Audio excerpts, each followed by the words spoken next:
Hello students. तो जैसा कि आज है यहाँ पर 14 जुलाई और जो है 14 जुलाई का सेकेंड शिफ्ट का एग्ज़ाम आपका एसएससी सीजीएल का फाइनली समाप्त हो चुका है। तो सेकेंड शिफ्ट में जो भी क्वेश्चंस पूछे गए हैं जीके जीएस को लेकर, उन सभी क्वेश्चंस को लेकर हाजिर हूँ आप सभी लोगों के सामने। बस आप लोगों को वीडियो के लास्ट तक बने रहना है और शेयर और सब आपको वीडियो को कर देना है लाइक और शेयर तो आप लोग ज़रूर करेंगे ताकि सभी तक ये एनालिसिस पहुँच सके। उसके साथ साथ आपको चैनल को भी सब्सक्राइब कर लेना है क्योंकि हर एग्ज़ाम का एनालिसिस यहाँ पर मिलता है। पहला क्वेश्चन जो आपका जीके जीएस का पूछा गया था ये था कि चंदेरी के युद्ध में बाबर ने किसको हराया था। यहाँ पर बाबर आपको दिया हुआ था कि चंदेरी का जो युद्ध हुआ था बाबर ने इसमें किसको हराया हुआ था। तो जो आपका चंदेरी का युद्ध हुआ था वो आपका 1528 में होता है। इसमें राजपूतों को हराया हुआ था बाबर ने। ऑप्शन में आपका हो सकता है मेदिनी रॉय दे दिया हो, तो मेदिनी रॉय आपका राइट आंसर हो जाएगा। चंदेरी का युद्ध था आपका 1528 में होता है बाबर और मेदिनी रॉय के बीच में, जिसमें कि मेदिनी रॉय की हार हुई थी और बाबर इसमें विजय हुआ था। जो कि बाबर ने कुल 4 युद्ध लड़े हुए हैं और चारों युद्ध बाबर विजय हुआ है। और क्वेश्चन देख लेंगे बाबर से रिलेटेड, जैसे कि बाबर का एक और युद्ध लड़ा हुआ था जिसमें कि 1529 में इन्होंने घाघरा का युद्ध लड़ा हुआ था। घाघरा का युद्ध बाबर ने लड़ा हुआ था 1529 में, जो कि अफगानों के साथ में लड़ा हुआ था और इन अफगानों में उन्होंने बंगाल और बिहार की संयुक्त सेना को हरा दिया था। तो घाघरा का युद्ध अगर आपसे पूछा जाए तो ये भी बाबर ने जीता हुआ था, अफगानों के साथ में हुआ था और 6 मई 1529 को लड़ा गया था।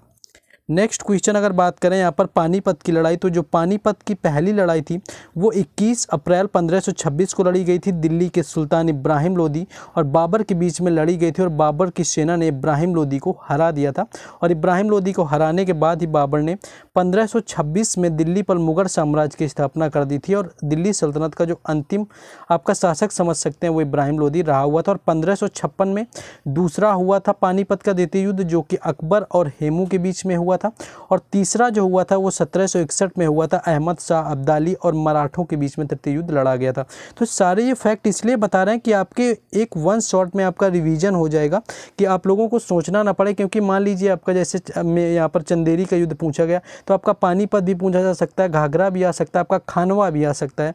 तो अगर खानवा के युद्ध की बात करें तो यह आपका 16 मार्च 1527 को हुआ था। दूसरा युद्ध था बाबर का पानीपत के प्रथम युद्ध के बाद में आपका खानवा में लड़ा गया था, जिसमें कि बाबर और मेवाड़ के राणा सांगा के मध्य लड़ा गया था। इसमें भी राणा सांगा की हार हुई थी और बाबर विजयी हुआ था। तो चारों युद्ध आपके बाबर को बता दिए हैं एक्स्ट्रा फैक्ट के तहत, तो आपको याद रखना है।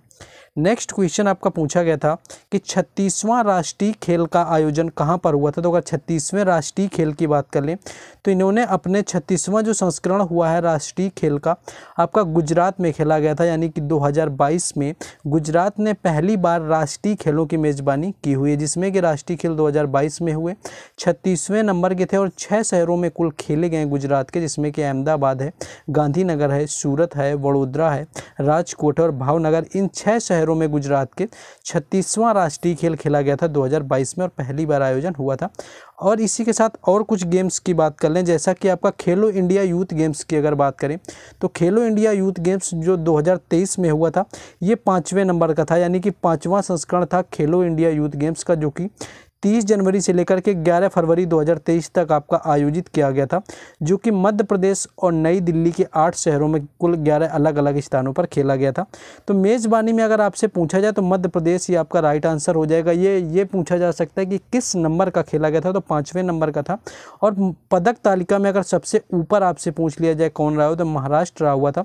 दूसरे नंबर पर आपका मध्य प्रदेश ही रहा था जहाँ आयोजन था और तीसरे नंबर की बात करें तो हरियाणा आपका तीसरे नंबर पर रहा हुआ था। तो ये सारे आपको फैक्ट याद रखने, नहीं तो मुझे कोई ज़रूरत नहीं कि इतने सारे फैक्ट आपको जल्दी से और एनालिसिस हम दे सकते हैं।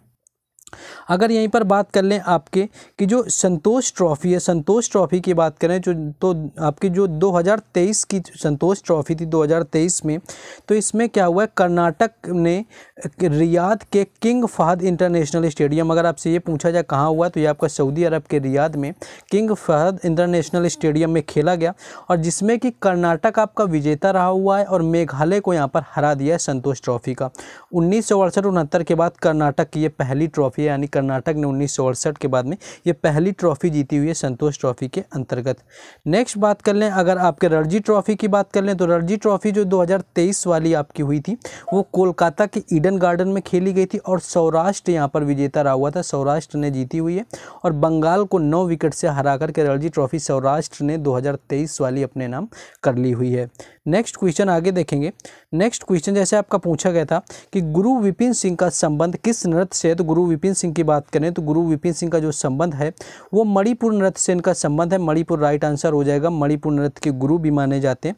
और वहीं आपके कुल 8 शास्त्रीय नृत्य हैं भारत के और उन 8 शास्त्रीय नृत्यों में से एक आपका सत्रिय आता है जो कि आपका शास्त्रीय नृत्य है असम का। और कई बार पूछा जाता है कि असम के जो शास्त्रीय नृत्य सत्रिय है उसके आपके गुरु कौन है, यानी कि किसके द्वारा प्रचलन में आया हुआ था, तो शंकर देव यहाँ पर राइट आंसर हो जाएगा जिन्होंने क्षत्रिय नृत्य के प्रतिपादक के तौर पर माने जाते हैं। कुचिपुड़ी की बात कर लें तो आपका आंध्र प्रदेश का आपका नृत्य है और ये पूरे दक्षिण भारत में प्रसिद्ध है और इसका नाम जो है आपका कृष्णा जिले के अंतर्गत आने वाले कुचिपुड़ी गाँव के नाम पर रखा गया। तो एक बार ये पूछा गया था कि जो कुचिपुड़ी गाँव है वो किस जिले के अंतर्गत आता है। वहीं अगर केरल की बात कर लें मोहिनी अट्टम की, तो केरल की जो मोहिनी अट्टम था उसकी जो रचना है महाराजा कार्तिक तिरुनमल और उसके उत्तराधिकारी महाराजा स्वाति तिरुनमल के द्वारा आपका किया गया था मोहिनी अट्टम की शुरुआत। तो मोहिनी अट्टम और कथकली ये जो हैं ये दोनों केरल के हैं आपके। नेक्स्ट क्वेश्चन था कि 2020 में ओलंपिक कहाँ पर आयोजित हुआ था, तो एक्चुअली 2020 का आपका ओलंपिक था लेकिन 2020 में ना होकर के कोरोना की वजह से कोविड-19 था तो आपका 2021 में इसका आयोजन किया गया था। आपका टोक्यो में खेला गया था, यानी टोक्यो राइट आंसर हो जाएगा जहाँ पर आपका ओलंपिक 2020 का आयोजन किया गया था। और इससे रिलेटेड अगर आप जाने तो अगर आपसे ये पूछ लिया जाए कि आपका 2024 का जो ओलंपिक होना है वो आपका कहाँ पर होएगा, कहाँ पर इसका आयोजन किया जाएगा, तो 100 साल के बाद में आपका 26 जुलाई 2024 को पेरिस में आपका आधिकारिक तौर पर तीसरी बार ओलंपिक खेलों की मेज़बानी करेगा, यानी जो 2024 का अपकमिंग है आपका ओलंपिक उसकी मेज़बानी पेरिस करेगा। फीफा विश्व कप 2022 की बात करें तो फीफा विश्व कप 2022 वाला जो था वह कतर में हुआ था। अर्जेंटीना इसका विजेता रहा हुआ था, अर्जेंटीना विजेता था और फ्रांस इसका उप विजेता रहा हुआ था। नेक्स्ट आगे आप बात कर लें ओलंपिक में कितने पदक जीते हुए थे भारत ने, तो अगर भारत की बात करें तो भारत ने 2020 के जो ओलंपिक में है पदक जीतने की संख्या, जिसमें कि 1 गोल्ड जीता था, 2 सिल्वर जीते हुए थे और 4 ब्रॉन्ज मेडल, यानी कि कुल 7 मेडल जीते हुए थे भारत ने इसके अंदर। इससे पहले 2012 का जो लंदन में ओलंपिक हुआ था उसमें 6 मेडल जीते हुए थे। अब तक सबसे अधिक बार 2020 में ही जीते, जिसमें कि 2 सिल्वर और 4 ब्रॉन्ज मेडल शामिल थे। इस बार एक आपका यहाँ पर आपका गोल्ड मेडल शामिल हो गया जो कि नीरज चोपड़ा के द्वारा जीता गया है भाला फेंक के अंदर। नेक्स्ट आगे बढ़ेंगे लेकिन उससे पहले कहना चाहेंगे कि इन क्वेश्चंस की जो आपको PDF है वो आपको टेलीग्राम पर मिल जाएगी, तो सभी लोगों को टेलीग्राम चैनल से जुड़ जाना है और व्हाट्सएप ग्रुप भी आपके लिए अवेलेबल है, लिंक दोनों के डिस्क्रिप्शन में दिए हुए हैं। बस आप लोगों ने अगर आपको सब्सक्राइब चैनल को नहीं किया है तो सब्सक्राइब कर लें क्योंकि हर एग्जाम का एनालिसिस मिलेगा। बाकी इंग्लिश का भी एनालिसिस आपको चारों शिफ्टों का एक साथ हम करवा देंगे। बाकी तो आपने अगर लाइक और शेयर नहीं किया हुआ है वीडियो को तो लाइक और शेयर जरूर कर दें। क्वेश्चन ये है आपका आया हुआ था कि कंचनजंगा चोटी किस हिमालय के अंतर्गत आती है, तो अगर कंचनजंगा चोटी की बात करें तो कंचनजंगा जो है आपकी दुनिया का तीसरा सबसे ऊंचा पर्वत है और यह सिक्किम राज्य, पूर्वोत्तर भारत और पूर्वी नेपाल के बीच सीमा पर पूर्वी हिमालय के दार्जिलिंग सिक्किम के उत्तर पश्चिम में आपका स्थित है। तो ये आपका कंचनजंगा से रिलेटेड पूछा गया था।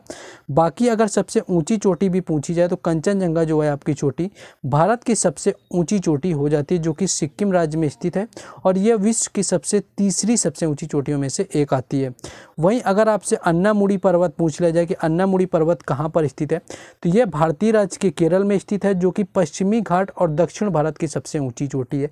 यानी आपके पश्चिमी घाट की सबसे ऊंची चोटी या दक्षिण भारत की पूछ ली जाए तो वो अन्नामुड़ाई हो जाएगी जो कि सबसे ऊँची चोटी है दक्षिण भारत के साथ ही साथ आपके पश्चिमी घाट की। इलायची की पहाड़ियाँ अगर आपसे पूछा जाए यानी कि कैडमम की पहाड़ियाँ या इलायची की पहाड़ियाँ कहाँ पर स्थित हैं, तो भारत के पश्चिमी घाट पर्वतमाला में ये तीनों आपकी स्थित हैं। नेक्स्ट क्वेश्चन था कि रूप सिंह किस खेल से संबंधित हैं, तो अगर रूप सिंह की बात करें तो रूप सिंह बैस जो हैं हॉकी के भूतपूर्व खिलाड़ी यहाँ पर रहे हुए हैं, तो हॉकी के भूतपूर्व खिलाड़ी रहे हुए थे। और बाकी से अदर फैक्ट में बात करेंगे लेकिन उससे पहले आप लोगों के लिए क्विज प्रोग्राम है यहाँ पर। ये जो क्विज है आपके एसएससी सीजीएल और सीएचएसएल के लिए, ये आपकी शुरू की जा चुकी है 1 जुलाई से आपकी शुरू कर दी गई थी, रेगुलर चल रही है। और इसकी क्या है कि आपकी अब बात करेंगे कि इसमें आपको मिलता क्या है। तो इसमें आपको जीएस और इंग्लिश के हर रोज़ शाम को 9 बजे आपको 25 प्रश्न करवाए जाते हैं, जो कि पूर्णतया टीसीएस पैटर्न पर आधारित है। उसके साथ ही आपके प्रीवियस ईयर पैटर्न होता है। तो आप ये चाहेंगे कि आपको इसका चार्ज क्या है, तो इसका मात्र चार्ज आपका 49 रुपये यानी कि 49 रुपीज़ है। तो आप अगर वैलिडिटी जानना चाह रहे हैं तो इसकी जो वैलिडिटी है आपकी अगस्त 2023 तक चलनी, यानी कि आपका जब तक सीएचएसएल एग्ज़ाम होगा तब तक आपकी चलेगी। आपका सक्सेसफुली ये रनिंग कर रही है, लोग इसमें काफ़ी जुड़े हुए हैं, डेली क्विज अच्छे से दे रहे हैं। तो जिन लोगों को ऐड होना है वो उन लोगों को यहाँ पर देखिए व्हाट्सएप नंबर आपको ये नीचे दिया हुआ है, इस व्हाट्सएप नंबर पर आपको जुड़ जाना है, कॉन्टैक्ट कर लेना है, आपको जोड़ दिया जाएगा इस क्विज़ में। और बाकी जितनी भी क्विज़ आपकी 1 जुलाई से अब तक हो गई हैं उन सभी क्विज़ेस को आपको दे दिया जाएगा, दोबारा से करवा दिया जाएगा। साथ ही साथ सभी क्विज की आपके क्वेश्चंस की पीडीएफ भी आपको प्रोवाइड करा दी जाती है। तो चलिए आपको जिनको जोड़ना है नंबर आपको दिया है। चलिए हम क्वेश्चन में अपने वापस आएंगे, नंबर आप अच्छे से नोट कर लें। क्वेश्चन में वापस आते हैं। जैसा आपका यहाँ पर देखिए रूप सिंह का बता दिया था, तो कुछ और लोग हैं जो कि आपके एसएससी एग्जाम में पूछेंगे। जैसे आपका मनिका बत्रा पूछ लिया जाता है कि मनिका बत्रा किस खेल से संबंधित है। तो ये भारतीय एक टेबल टेनिस खिलाड़ी है जिन्होंने 2018 के अनुसार भारत की सर्वोच्च वरीयता प्राप्त आपकी महिला टेबल टेनिस खिलाड़ी रहे हुए हैं। कई बार आपका पुलेला गोपीचंद पूछ लिया गया कि पुलेला गोपीचंद किससे संबंधित हैं। तो बैडमिंटन राइट आंसर हो जाएगा, जिससे कि पुलेला गोपीचंद का संबंध है। और उन्होंने 2001 में चीन के चेन होंग को फाइनल में हरा करके आपका all England open badminton championship को जीत लिया था। बाकी यश धूल भी आपका पूछा जाए तो यश धूल जो है आपके यश विजय धूल एक भारतीय क्रिकेट खिलाड़ी है जिन्होंने फरवरी 2022 में रणजी ट्रॉफी 2021-22 में दिल्ली क्रिकेट टीम के लिए प्रथम श्रेणी में क्रिकेट का पदार्पण किया हुआ था। नेक्स्ट एक आपका क्वेश्चन पूछा गया था कि 10 कठिया नृत्य किस राज्य से संबंधित है। ओडिशा इसका राइट आंसर हो जाएगा, जिससे कि 10 कठिया नृत्य संबंधित है। नेक्स्ट अगर आपसे लूर नृत्य पूछा जाए, कई बार पूछा गया, तो लूर जो नृत्य है ये आपके हरियाणा राज्य का एक लोक नृत्य है जो कि मुख्य रूप से बांगर और बागर क्षेत्रों में किया जाता है। आपका इसी के साथ अगर गोटी पुआ पूछ लिया जाता है तो गोटी पुआ नृत्य भी आपका उड़ीसा राज्य से संबंधित है, जो कि भगवान जगन्नाथ और भगवान श्री कृष्ण की स्तुति के लिए किया जाता है। नेक्स्ट अगर आपसे घूमर पूछा जाए तो घूमर जो होता है आपका राजस्थान का एक पारंपरिक लोक नृत्य है और इसका जो विकास है भील जनजाति ने माँ सरस्वती की आराधना करने के लिए किया हुआ था।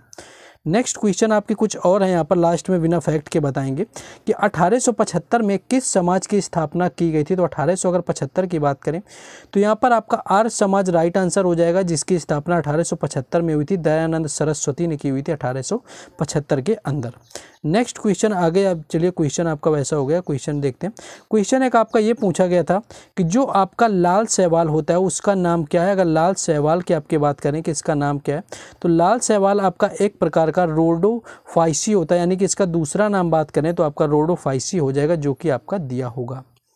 नेक्स्ट एक क्वेश्चन है कि शकूर खान का संबंध किससे है। तो शकूर खान की बात करें तो उस्ताद शकूर खान 20वीं शताब्दी के उत्कृष्ट सारंगी वादकों में से एक थे और उनकी जो पहचान थी वो किराने घराने से हुई थी। तो इनका जो संबंध है वो आपका सारंगी वादकों में से एक रहे, तो सारंगी जो यहाँ पर राइट आंसर हो जाएगा। नेक्स्ट क्वेश्चन है कि हाई कोर्ट में न्यायाधीशों का स्थानांतरण किसके द्वारा किया जाता है। तो अगर न्यायाधीशों के स्थानांतरण की बात करें तो सर्वोच्च न्यायालय हो आपका या फिर उच्च न्यायालय हो के न्यायाधीशों की नियुक्ति जो होती है तथा स्थानांतरण यानी कि जो इनका ट्रांसफ़र होता है या इनकी नियुक्ति होती है सर्वोच्च न्यायालय के मुख्य न्यायाधीश के परामर्श से राष्ट्रपति के द्वारा किया जाता है। यानी कि करने वाला तो राष्ट्रपति होता है, लेकिन अगर परामर्श की बात करी जाए तो ये मुख्य न्यायाधीश होता है सर्वोच्च न्यायालय के, जिसके परामर्श के द्वारा किया जाता है। नेक्स्ट क्वेश्चन आपका ये पूछा गया था कि भारत में गणतंत्र का मतलब क्या है। तो अगर भारत में गणतंत्र के मतलब की बात करें तो गणतंत्र का आपका अर्थ होता है भारत का शासन भारत की जनता के द्वारा चुने गए प्रतिनिधियों अर्थात गणों द्वारा भारत की जनता को ध्यान में रख करके किया जाएगा, यानी कि जनता का ही शासन आप समझ सकते हैं। तो ये कुछ क्वेश्चन तो इतने मिल पाए। बाकी आपका एग्जाम था तो इंग्लिश की क्वेश्चन आप लोग और बता सकते हैं कॉमेंट बॉक्स में, जिससे आपको चारों शिफ्टों का जो है इंग्लिश का एनालिसिस शाम में करवाया जा सके। उसके साथ साथ अगर आपको बात करें तो हर एग्जाम का एनालिसिस तो मिलता है। जीके जीएस के और भी क्वेश्चन बता सकते हैं तो आप लोग बताइए कमेंट बॉक्स में। और जो इन क्वेश्चंस का आपको पीडीएफ है टेलीग्राम चैनल और व्हाट्सएप ग्रुप पर दिया जाएगा, जिसका लिंक आपको डिस्क्रिप्शन में दिया गया है, वहाँ से जुड़ जाइए। बाकी अपनी रिस्पॉन्सिबिलिटी पूरी करें, लाइक शेयर और सब्सक्राइब करने का आई होप सभी लोग कर देंगे।